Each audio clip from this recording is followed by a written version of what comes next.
तो good morning बच्चों, कैसे हो आप सब। आई होप कि सब बढ़िया होंगे।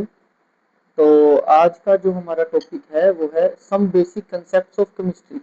सम बेसिक कंसेप्ट ऑफ केमिस्ट्री, ये क्लास 11th का फर्स्ट चैप्टर है, क्लास 11th। ठीक है जी। तो वैसे भी ये सबको पता होना चाहिए, सिर्फ 11th के बच्चों को ही नहीं, बाकियों को भी पता होने चाहिए कुछ बेसिक कंसेप्ट केमिस्ट्री के।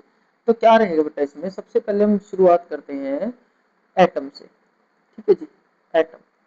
तो एटम के बारे में आप क्या समझते हो। एटम, एटम एक स्मॉलेस्ट मॉलिक्यूल है। एटम क्या है, स्मॉलेस्ट पार्टिकल है। ठीक है जी। एटम क्या है, स्मॉलेस्ट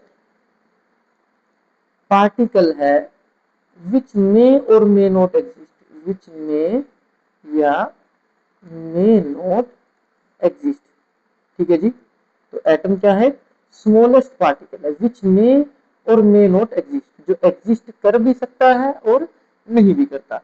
अच्छा, एटम की और क्या खास बात होती है, एटम इनडिविजिबल है। इनडिविजिबल, एटम क्या है, इनडिविजिबल है। एटम को और ज्यादा छोटा नहीं कर सकते। मान लो कोई ये एक इस तरह से एक एग्जांपल ले लेते हैं, ये कोई एक तुम्हारे पास चौक का टुकड़ा था, पीस था, उसको तुमने छोटा करना शुरू किया, छोटे करते गए करते गए करते गए, इस तरह से एक छोटा सा पार्टिकल बन गया।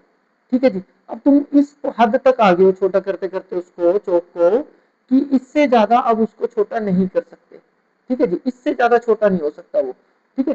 तो ये जो स्मॉलेस्ट पार्टिकल बना ना, कि भाई उससे ज्यादा डिवाइड नहीं हो सकता वो, तो उसको बोलेंगे बेटा हम एटम, जो सबसे छोटा पार्टिकल होगा। ठीक है जी। तो स्मॉलेस्ट पार्टिकल विच मे और मे नॉट एग्जिस्ट, जो एग्जिस्ट करते करेगा भी और नहीं भी करेगा। इस लाइन का मतलब अभी हम समझेंगे। अभी आपने फोकस करना है इस लाइन पे, ये कैसा पार्टिकल है, स्मॉलेस्ट पार्टिकल है जी। और साथ में क्या होता है, एटम इनडिविजिबल है। स्मॉलेस्ट है, कितना स्मॉलेस्ट है, एक तरह से ये माइक्रोस्कोपिक पार्टिकल है, माइक्रोस्कोपिक पार्टिकल। ठीक है जी। ये कैसा पार्टिकल है, माइक्रोस्कोपिक पार्टिकल है, इसको हम नेट डाई से नहीं दे सकते। ठीक है। तो एटम क्या है, स्मॉलेस्ट पार्टिकल है, इंडिविजिबल पार्टिकल है। इंडिविजुअल मतलब डिवाइड नहीं कर सकते इसको और ज्यादा, ये छोटा होना था जितना हो लिया, तो वो जो सबसे छोटा पार्टिकल है दैट इज एटम। ठीक है जी। और विच मे और मे नॉट एग्जिस्ट, अब इस लाइन का क्या मतलब बना कि विच मे और मे नॉट एग्जिस्ट, एग्जिस्ट करता भी है और नहीं भी करते एटम से एग्जिस्ट। तो इस बात को समझने से पहले पहले मॉलिक्यूल की डेफिनेशन पे बात करते हैं, अभी आएंगे इसी डेफिनेशन पे। ठीक है जी। तो बात करते हैं मॉलिक्यूल की। मॉलिक्यूल, तो मॉलिक्यूल क्या है, मॉलिक्यूल भी स्मॉलेस्ट पार्टिकल है। मॉलिक्यूल भी क्या है, स्मॉलेस्ट पार्टिकल है। ठीक है जी। मॉलिक्यूल भी एक स्मॉलेस्ट पार्टिकल है, but it can exist, but ये क्या कर सकता है, एग्जिस्ट कर सकता है। तो इतना सा मेन डिफरेंस आ रहा है दोनों में। ठीक है जी। क्या डिफरेंस आ रहा है कि मॉलिक्यूल क्या है, कि स्मॉलेस्ट पार्टिकल है, बट ये क्या कर सकता है, एग्जिस्ट कर सकते हैं। बट जो एटम है, एटम एग्जिस्ट नहीं करता। अब एटम के एग्जिस्ट होने का कारण क्या नहीं है, ठीक है जी, क्या कारण है जिसकी वजह से एटम एग्जिस्ट नहीं करता, अब इस पे ध्यान देते हैं। देखो, क्या होता है, मान लो किसी स्कूल में दो फ्रेंड्स हैं, एक बच्चे ने एडमिशन लिया किसी स्कूल में। ठीक है जी। अब वो जब एडमिशन लेने गया तो ये ना एक एटम की तरह है, ये एक एटम है। ठीक है, जिस बच्चे को एटम मान के चलो, ये एक स्कूल में गया एडमिशन लेने के लिए। ठीक है जी, ले लिया एडमिशन। अब ये वहां पे जब पहुंच गया तो बेटा ये इसको, ये अकेला तो वहां रहेगा नहीं, ये अपने साथ किसी ना किसी को साथ लगाएगा, अपना दोस्त बनाएगा, अपने जैसा बनाएगा, या अपने जैसा नहीं मिलेगा तो कोई और मिलेगा इसको। ठीक है ना, बट किसी ना किसी तरह का दोस्त अपने साथ बनाएगा। तो जब इसको अपने साथ किसी को दोस्त बना लिया इसने, तो दो यहाँ पे दो बच्चे मिल गए, एक ये एक ये। ठीक है जी। अब ये स्टेबल हो गए। अब इसको, ये पहले क्या था, जब तक ये अकेला था स्कूल के अंदर, जब तक ये बच्चा स्कूल के अंदर अकेला था, तब तक इसको टेंशन थी कि मैं पानी पीने कैसे जाऊंगा, मैं वॉशरूम किसके साथ जाऊंगा, मतलब ये एग्जिस्ट नहीं कर रहा था। ठीक है जी, ऐसे आप मान सकते हो, ये थोड़ा सा अनस्टेबल फील कर रहा था, अनस्टेबल।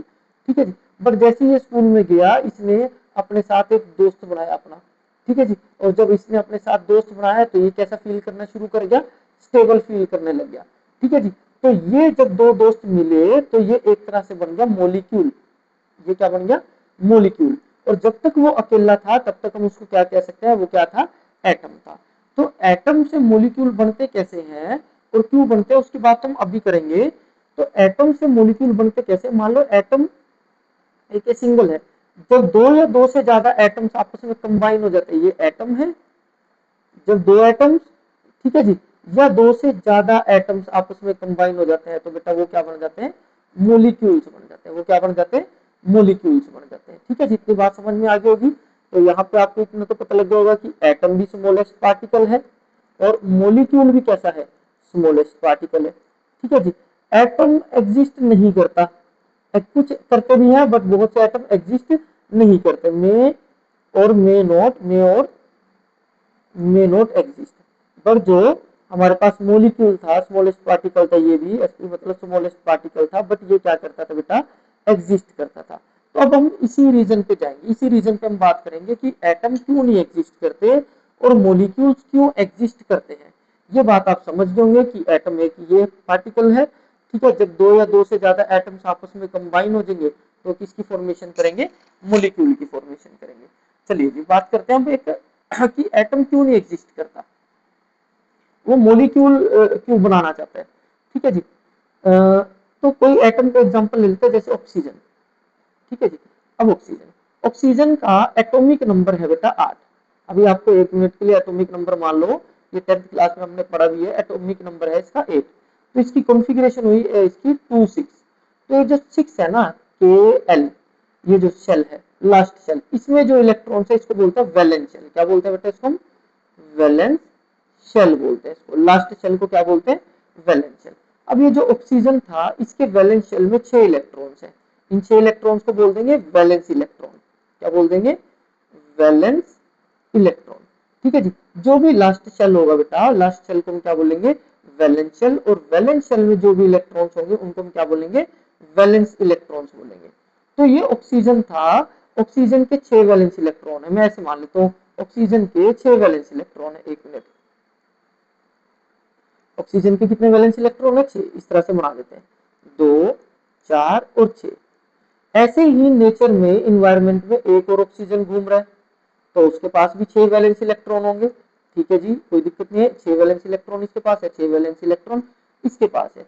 अब एटम्स क्या चाहते हैं, हर एटम की डिमांड क्या है, एटम की जो डिमांड है, एटम्स चाहते क्या है भाई, एटम्स चाहते हैं ऑक्टेट पूरा करना, ऑक्टेट पूरा करना। ठीक है जी, एटम्स क्या करना चाहते हैं भाई, ऑक्टेट को पूरा करना चाहते हैं। ऑक्टेट का मतलब होता है बेटा, ऑक्टेट का मतलब होता है लास्ट शेल में 8 इलेक्ट्रॉन, लास्ट शेल में 8 इलेक्ट्रॉन। हर एटम की ख्वाहिश होती है कि उसके लास्ट शेल में नहीं भी ज्यादा 8 इलेक्ट्रॉन्स तो होने ही चाहिए। ठीक है जी, क्या चाहता है हर एटम, हर एटम चाहता है कि उसके लास्ट शेल में कितने इलेक्ट्रॉन होने चाहिए, कम से कम 8 इलेक्ट्रॉन होने चाहिए। 8 इलेक्ट्रॉन्स को पूरे करने को हम क्या बोलते हैं, ऑक्टेट। मतलब अगर लास्ट शेल में 8 इलेक्ट्रॉन्स आ जाते हैं तो हम बोलते हैं कि ऑक्टेट पूरा हो गया उसका। ठीक है जी, ज्यादातर एटम्स ऑक्टेट पूरा करना चाहते हैं, बट जो हाइड्रोजन है, हाइड्रोजन का एटॉमिक नंबर कितना है, 1 है। उसके के शेल में कितने इलेक्ट्रॉन आ रहे हैं, 1। और के शेल में मैक्सिमम कितने आ सकते हैं, 2 आ सकते हैं। तो हाइड्रोजन 8 की नहीं सोचता, हाइड्रोजन सोचता है कि भाई कम से कम 2 इलेक्ट्रॉन ही पूरे हो जाए मेरे, वही बहुत बड़ी बात है, तो इसको बोलते हैं डपलेट। ठीक है जी, तो बाकी सभी एटम्स को कितने इलेक्ट्रॉन पूरा करना चाहते हैं, 8 इलेक्ट्रॉन। और जो हाइड्रोजन है वो क्या पूरा करना चाहते हैं, 2 इलेक्ट्रॉन पूरे करना चाहते हैं, जिसको हम क्या बोलते हैं, डपलेट बोलते हैं। ठीक है, जितनी बात क्लियर। चलो जी, अब ये ऑक्सीजन है, ऑक्सीजन, ये एक ऑक्सीजन का एटम है। ठीक है जी, ऑक्सीजन का एटम है, ये अनस्टेबल फील कर रहा है। अनस्टेबल क्यों फील कर रहा है, क्योंकि लास्ट शेल में कितने इलेक्ट्रॉन्स है, 6 वैलेंसी इलेक्ट्रॉन्स है, और चाहता कितने इलेक्ट्रॉन्स है पूरे करना, 8। ये भी एक ऑक्सीजन का एटम है। ठीक है जी, इसके भी लास्ट शेल में 6 वैलेंसी इलेक्ट्रॉन है। ये भी कितने चाहता है, ये भी चाहता है कि इसके 8 वैलेंसी इलेक्ट्रॉन, 8 लास्ट शेल में 8 इलेक्ट्रॉन्स पूरे हो जाए। तो इसी को पूरा करने के चक्कर में अब ये कहता है 2 की मेरे को जरूरत है, 2 की, ये कहता है 2 की मेरे को जरूरत है। तो आपस में 2-2 इलेक्ट्रॉन इन्होंने शेयर कर लिए। ठीक है जी, ये 2-2 इलेक्ट्रॉन इन्होंने शेयर कर लिए इस तरह से। ठीक है, तो 6 इसके अपने थे, 2 इससे ले लिए तो 8 हो गए, इसके पास भी 6 अपने थे और 2 इससे ले लिए तो 8 हो गए। तो ये मिलके क्या बन गया बेटा, ये मिलके बन गया O2। ठीक है जी, ये मिलके क्या बन गया, O2। तो ये बन गया हमारे पास मोलिक्यूल। क्या बन गए, मोलिक्यूल बन गया। ठीक है जी, अभी समझ आ रहा होगा आपको। तो ये जो ऑक्सीजन 2 एटम्स थे, वो अपने ऑक्टेट को पूरा करने के चक्कर में एक दूसरे के साथ बाइंड हुए और क्या बना लिया, मोलिक्यूल बना लिया। अच्छा, जरूरी नहीं होता एटम अपने जैसे एटम के साथ ही जुड़ेगा, वो बाकियों के साथ भी जुड़ सकता है जो उसको एनवायरमेंट में मिलेगा अपने आसपास। मान लो ऑक्सीजन है, ऑक्सीजन के 6 वैलेंस इलेक्ट्रॉन है, 2 4 5 6, 6 वैलेंस इलेक्ट्रॉन है। इधर 2 हाइड्रोजन बैठे हैं, एक हाइड्रोजन का एक हाइड्रोजन ये बैठे, इसके पास भी, ये ऑक्सीजन का एटम है, ठीक है जी। और एक मिनट, ये ऑक्सीजन का एटम है, ये हाइड्रोजन का एटम, एक वैलेंस इलेक्ट्रॉन, ये किसका एटम, हाइड्रोजन का एक वैलेंस इलेक्ट्रॉन। ऑक्सीजन क्या चाहता है कि 8 इलेक्ट्रॉन पूरे हो जाए, ऑक्टेट पूरा हो जाए। हाइड्रोजन क्या चाहता है कि कम से कम डबलेट पूरा हो जाए, 2 इलेक्ट्रॉन पूरे हो जाए। तो ये क्या करेगा, हाइड्रोजन कहता है कि भाई ऑक्सीजन मेरे को अपना एक इलेक्ट्रॉन दे दे, तो मेरे को एक इलेक्ट्रॉन दे देगा, मेरा डबलेट कंप्लीट हो जाएगा और मैं स्टेबल हो जाऊंगा, ठीक है जी। ऐसे ही इसने भी किया, ऑक्सीजन का एक इलेक्ट्रॉन शेयर कर लिया, तो हाइड्रोजन ने तो कर लिया अपने दो दो।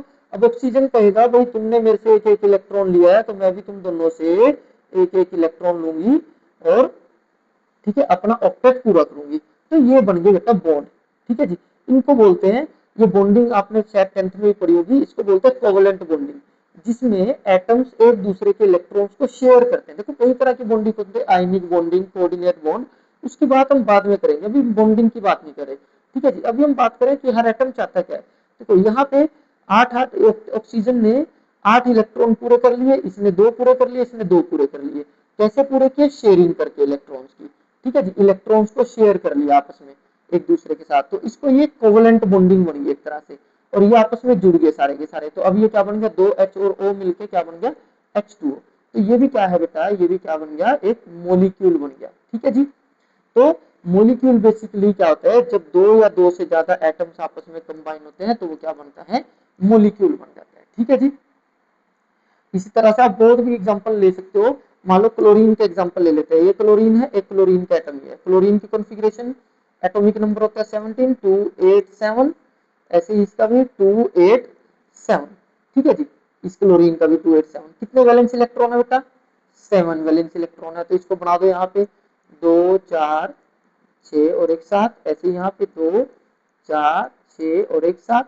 तो अब ये क्या करेंगे, ये क्लोरीन भी अनस्टेबल फील करे क्योंकि ऑक्टेट पूरा नहीं है। कितनी जरूरत है, कितने इलेक्ट्रॉन की जरूरत है इसको, 7 इसके पास अपने, इसको सिर्फ एक इलेक्ट्रॉन चाहिए ऑक्टेट पूरा करने के लिए। तो ये एक इलेक्ट्रॉन इस क्लोरीन के साथ शेयर कर लेगा, ठीक है जी, हो गया 8 इसके। ऐसे ये कहेगा भाई मेरे पास 7 है, तू भी मेरे को एक इलेक्ट्रॉन अपना दे, तो इसने भी पूरे कर लिए कितने, 8 इलेक्ट्रॉन पूरे कर लिए। और ये एक एटम था पहले, मतलब शेयर करने से पहले ये एक एटम था, ये भी एक एटम था। अब ये दोनों मिल गए हैं, ठीक है जी, Cl2 बन गया। तो ये क्या बन गया बेटा, एक मोलिक्यूल बन गया, ठीक है जी।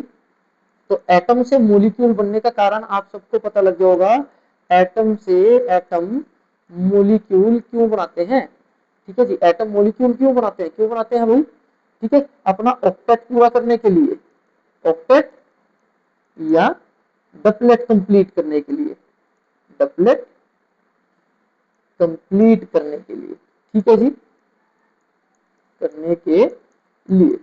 तो जो एटम्स हैं वो अपना ऑक्टेट या डबलेट को पूरा करने के लिए, कंप्लीट करने के चक्कर में एक दूसरे के साथ बाइंड करते हैं और किसकी फॉर्मेशन करते हैं, मोलिक्यूल की फॉर्मेशन करते हैं, ठीक है जी।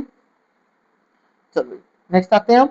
अब बात करते हैं मोलिक्यूल्स को ना दो कैटेगरी में डिवाइड कर रखे हैं मोलिक्यूल। एक है molecule of element, molecule of elements, ठीक है जी। दूसरे हैं molecule of compound, molecule of compound, ठीक है जी। मोलिक्यूल ऑफ एलिमेंट में क्या फर्क है दोनों में, और मोलिक्यूल ऑफ कंपाउंड ये क्या है भाई, ठीक है जी। देखो है कुछ नहीं है, जब एक जैसे एटम्स जुड़ते हैं, मान लो दो एच एच मिलकर क्या बन गया था, H2, दो ओ ओ मिलकर क्या बना ले, O2, दो एन एन मिलकर क्या बना ले, N2, दो Cl Cl मिलकर क्या बना ले, Cl2, ठीक है जी। जब एक जैसे एटम्स आपस में बाइंड हो, ठीक है जी, H H O O N N Cl2, दो बी आर मिलके Br2, जब एक जैसे एटम्स आपस में कंबाइन हो उनको बोल देते हैं बेटा मोलिक्यूल्स ऑफ एलिमेंट, ठीक है जी। और मोलिक्यूल ऑफ कंपाउंड कहते हैं जब डिफरेंट एटम्स आपस में कंबाइन हो, जैसे दो H और O मिलके क्या बन गया, H2O। मैं लिखूं H2SO4, अलग अलग एटम्स है इस मोलिक्यूल में। देखो H2SO4 एक मोलिक्यूल है, इसमें क्या क्या प्रेजेंट है, दो H एटम है, एक सल्फर है और एक क्या, चार क्या है, ऑक्सीजन है, ठीक है जी। तो अलग अलग एटम्स यहाँ पे प्रेजेंट है, तो ये मोलिक्यूल ऑफ कंपाउंड है। इस तरह से बहुत सारे हो सकते हैं, कुछ भी ले लो, H2SO4, HCl, ठीक है जी। तो दुनिया भर के कंपाउंड्स है। तो NH3, CO2, जब अलग अलग एटम्स मिलके मोलिक्यूल बनाते हैं तो बन जाते हैं मोलिक्यूल ऑफ कंपाउंड। बाकी जब हम न्यूमेरिकल्स करेंगे, बुक्स में पढ़ते हैं, तो हम बेसिकली सबके लिए मोलिक्यूल वर्ड यूज कर लेते हैं, ठीक है जी। हम ऐसे अलग अलग से पता होना चाहिए इनका, बट हम यूज एक ही वर्ड कर लेते हैं, मोलिक्यूल है जी, ठीक है जी। ये भी मोलिक्यूल है, ये भी मोलिक्यूल। हम ऐसे न्यूमेरिकल्स में या हम कुछ एक्सप्लेन कर रहा हूँ, प्रॉपर नहीं लिखेंगे this is molecule of compound, this is molecule of element. हम जनरल वर्ड यूज कर लेंगे। क्या वर्ड यूज कर लेंगे हम? सिंपल है, मोलिक्यूल है जी, ये भी मोलिक्यूल है, ये भी मोलिक्यूल है, ठीक है जी। तो ये बात को आपने ध्यान में रखनी है। अब नेक्स्ट जो टॉपिक रहेगा वो हम नेक्स्ट वीडियो में करेंगे। हमारा जो नेक्स्ट वीडियो रहेगी वो रहेगी बेटा एटॉमिक मास और मोलिकुलर मास के ऊपर। एटॉमिक मास और मोलिकुलर मास, इसको बिल्कुल हम बेसिक से करेंगे, ठीक है जी। बिल्कुल इसकी कहानी से स्टार्ट करेंगे, एटॉमिक मास कैसे बना, क्यों बना, ठीक है जी। कैसे, किसके रिस्पेक्ट में एटॉमिक मासेस निकाले गए, है क्या एटॉमिक मास, मोलिकुलर मासेस क्या है, ठीक है जी। तो अगली वीडियो में भी हम प्रॉपर डिटेल में करने वाले हैं, जैसे हमने एटम्स और मोलिक्यूल्स का भी डीपली एक वर्जन किया है, ठीक है जी। तो नेक्स्ट वीडियो में मिलते हैं। अभी के लिए थैंक यू वेरी मच। और चैनल को लाइक जरूर कर लिया करो भाई, ठीक है। वीडियो को लाइक कर दिया करो, बहुत मेहनत लगती है बनाने में।